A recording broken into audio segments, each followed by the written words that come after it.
இந்த உலகில் சிவனையே கேள்வி கேட்ட, அரசர்களை நடுங்க வைத்த, சமூகத்தை உலுக்கிய ஒரே ஒரு சித்தர் இருந்தார்.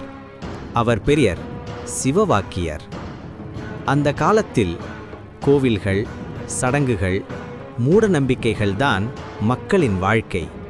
ஆனால் சிவவாக்கியர் மட்டும் உண்மைதான் கடவுள் என்று முழங்கினார்.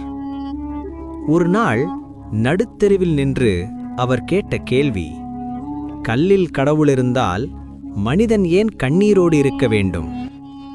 அந்த ஒரு வாக்கியம் முழு நகரத்தையும் நடுங்க வைத்தது. ஆசாரியர்கள் கோபத்தில் அவரை அடிக்க முயன்றனர். ஆனால் அவர் சிரித்தார். அடுத்த நொடி அவர் இருந்த இடம் வெறுமை, ஒரே கணத்தில் மறைந்து போகும் அதிசய சக்தி. ஒருமுறை அரசன் கோபத்தில் அவரை சிறையில் அடைத்தான்.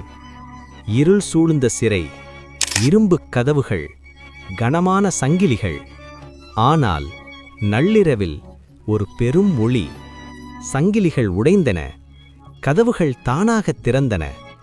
சிவவாக்கியர் சிரித்தபடி வெளியே நடந்தார். அரசன் நடுங்கி பாதத்தில் விழுந்தான். அவர் சொன்னார், அகந்தைதான் மனிதனின் சிறை. அவர் பாடிய சிவவாக்கியர் பாடல்கள் மூடநம்பிக்கையை சாம்பலாக்கும் அக்னிமொழிகள். ஒரு நாள் ஒரு மலைக்குகையில் ஆழ்ந்த தியானத்தில் அமர்ந்தார். மெல்ல அவரது உடல் ஒளியாக மாறி ஞான ஜோதி வடிவில் இந்த உலகிலிருந்து மறைந்தார். ஆனால் அவரின் வார்த்தைகள் இன்றும் மனித மனங்களை உலுக்கும் தீ. ஓம் நமசிவாய.